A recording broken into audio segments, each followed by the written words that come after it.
पूरा वो जो जमा जहाँ पे उसको अंदर ही अंदर चलाते रहे।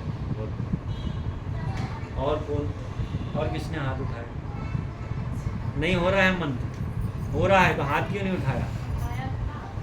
अच्छा, ये राम ने उठा दिया तो हो गया हमारा, बोले अपना अपना है, यहाँ पति कर ले तो पत्नी का नहीं करते हैं। कितनी मालाएं होती मन में, किसी को पता नहीं चले, पड़ोसी को मंत्र तो नहीं जप रहे।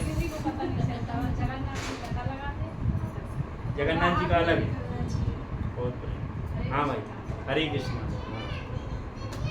माला करते हैं, सत्संग सुनते हैं महाराज जी के काम करते हुए। सत्संग सुनते हैं।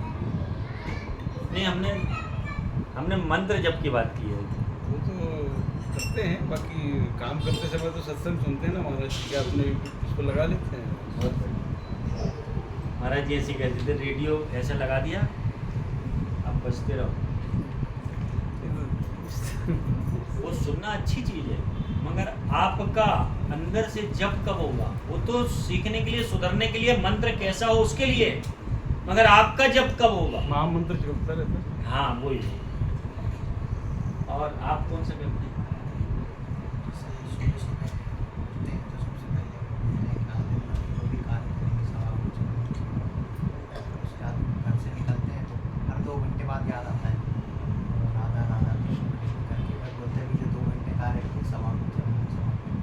हर 2-3 घंटे में आ जाता है, फिर शाम को तो नाम जाप। ये प्रभु जी जो बोल रहे हैं, तो ठीक कहता है भाई, ये बिजनेस टर्म है, मालूम है? बिजनेस टर्म है ये, कि प्रभु जो अच्छा बुरा जो आपको समर्पित। गुरु भगवान कहने लगते थे, ये आपकी नहीं कहता हूँ, ये आप नहीं, ये सामान्यतः उनके सामने ये वाक्य आया सागर गुरुधाम में, तो बोले महाराज जी हम तो नवीन केशरवानी को जानते हो? हाँ नवीन केशरवानी, वो उनका ट्रेडिंग का बिजनेस था। बोले महाराज जी हम तो बोल देते हैं भगवान से कि जो कर रहे हैं सब आपको समर्पित है, तो अच्छा बुरा जो भी है वो उन्हीं का है। बोले देखा, ये सही बिजनेसमैन बोले। बोले भगवान को भी नहीं छोड़ रहा, कह रहा है सब आपको ही समर्पित है, अच्छा बुरा जो भी होगा आप जानो। सही नहीं, आप किसी कह रहे हो, ये विरोध की बात, वो भी मतलब शिष्य है महाराज जी के। देखो ये जो हम कहते हैं ये एक बिजनेस टर्म, बट आपका जो मनुष्य जीवन की सार्थकता है वो एक नियम हमें लेना पड़ेगा। दीक्षा लेना सबसे प्रथम कदम है आपका। आपकी होगी दीक्षा? अभी नहीं। किस किस की दीक्षा नहीं हुई अभी? गुरु दीक्षा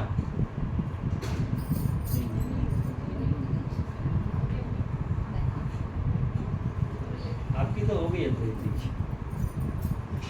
महाराज जी आएंगे इंदौर, तो जिनकी नहीं हुई उनकी हो जाएगी। दीक्षा लेना बहुत ही जरूरी है। दीक्षा आपके भक्ति मार्ग का, पथ का एड्रेस है, पथ पे जाने का एड्रेस है, वो आपकी कुंजी खोल देगा। और मैं तो आपसे उस दिन से प्रभावित हूँ जब आपने कहा कि हमने पुस्तकालय से पुस्तक ली और चरित्र पढ़ा, तो ये भी चेष्टा है, क्योंकि आपने अपने परिवार में आपके जो भी आपके संस्कार हैं उसमें आपने कुछ ना कुछ किया होगा हृदय में, तब आपकी चेष्टा उस ओर बढ़ी कि हम इसको अध्ययन करें, पढ़ें। 1 घंटा करते हैं सुबह के 5 बजे से। वही मतलब कि आपका वो चेष्टा, वही चेष्टा है भगवान की ओर जाने की। और भगवान भी यही कहते हैं कि भाई पहला कदम तो बढ़ाना पड़ेगा ना तुम्हें, तब तो मैं समझूंगा कि तुम्हें मेरी आवश्यकता है। नहीं तो भगवान कहते हैं कि मैं किसी के कार्य में बाधा नहीं डालता, अच्छा करे तो भी और बुरा करे तो भी, किसी के कार्य में मैं बाधा नहीं डालता, उसके कर्म के अनुसार उसका वर्णित है। मगर मेरी ओर जो आ रहा है और गलत कदम उठाएगा तो मैं चित्त रूप से उसको सावधान जरूर करूंगा, रोकूंगा तब भी नहीं, सावधान जरूर करूंगा कि ये क्रिया तुम्हारी गलत है, उसको आभास जरूर कराऊंगा, जिससे यदि वो समझ सकता है तो समझ जाए, बच सकता है तो बच जाए। मैंने पिछले सत्संग में भी कहा था कि काम क्रोध मद लोभ सबके भीतर हैं। जो कमजोर पड़ा उस पर चारों इकट्ठे आक्रमण करेंगे। काम क्रोध मद लोभ, जो कमजोर पड़ा। तो यदि कोई गुस्से में आके तीरंदाजी सोच रहा हो कि मैं बलवान हो गया, समझ लेना सबसे कमजोर व्यक्ति उस समय वही है, क्योंकि क्रोध उस पर नृत्य कर रहा है। कोई भी काम क्रोध मद लोभ में से जो भी आपके दिमाग पे आ रहा है, उसी समय ये समझ लो कि आप अब कमजोर पड़ रहे हैं, तब तो वो हावी हो रहा है आपको। डायबिटीज कॉमन बीमारी है आजकल, है किसी को? नहीं है, भगवान की कृपा से बड़ी अच्छी बात है किसी को? क्या है? आपको नॉर्मल है, छोटे बच्चों को हो रही है,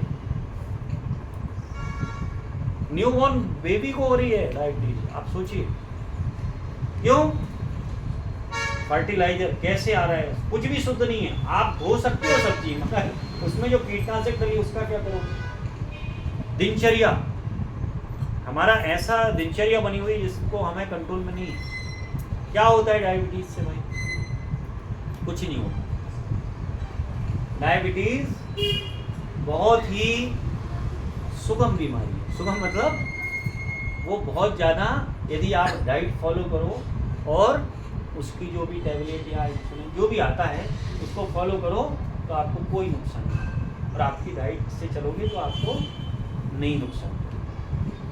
और जिसने डाइट नहीं ली, उसका जो डिसिप्लिन है उसको फॉलो नहीं किया, भाई साहब उससे घातक कुछ नहीं है। क्योंकि डायबिटीज फिर क्या करती है? दिल पे भी अटैक करती है, किडनी पे भी अटैक करती है, आंखों पे भी अटैक।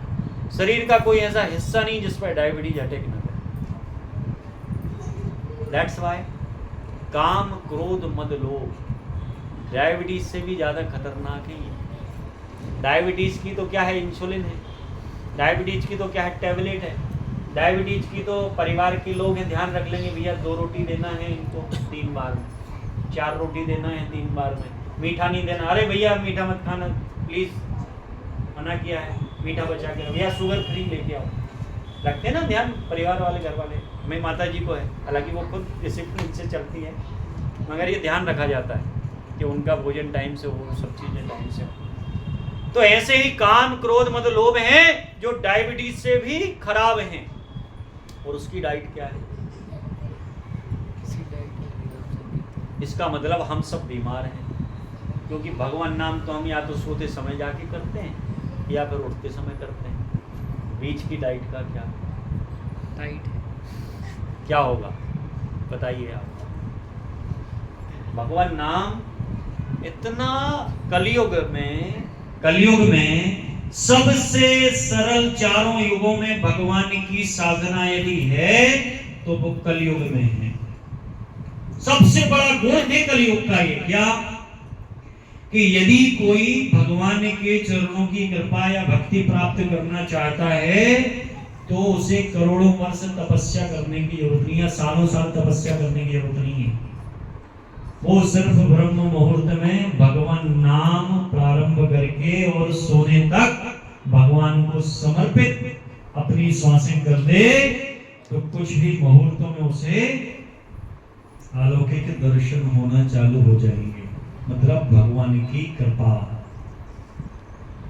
अब मैं वहां आ रहा हूं, प्रेमानंद जी महाराज से एक संत ने पूछा, बड़े संत ने, कि भगवान कुछ दिनों से मुझे अलौकिक दर्शन बंद हो गए, ये कौन समझ सकता था? ये प्रश्न कितना गूढ़ है। उन्होंने तुरंत जवाब दिया कि भगवान एक बार आंख बंद करके सोच लो, कोई वैष्णव या भक्त का अपराध तो नहीं बन गया, कोई वैष्णव या भक्त के प्रति अपराध तो नहीं बन गया।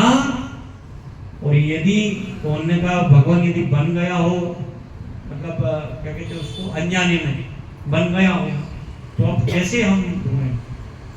तो बोले फिर आप एक काम करो, जिन वैष्णवों को आप जानते हो उन सबको आप आमंत्रित करो एक जगह, उनका पूजन करो, चंदन दो, माला दो, और उन सबसे सामूहिक बोलो कि जाने अनजाने में आपके प्रति कोई भाव में हमारा अपराध बन गया हो तो आप बड़े विशुद्ध भाव से हमें क्षमा करें। और ऐसा नहीं कर सकते तो गुरु अपने जो गुरु करण किया है, गुरु जी के समक्ष जाके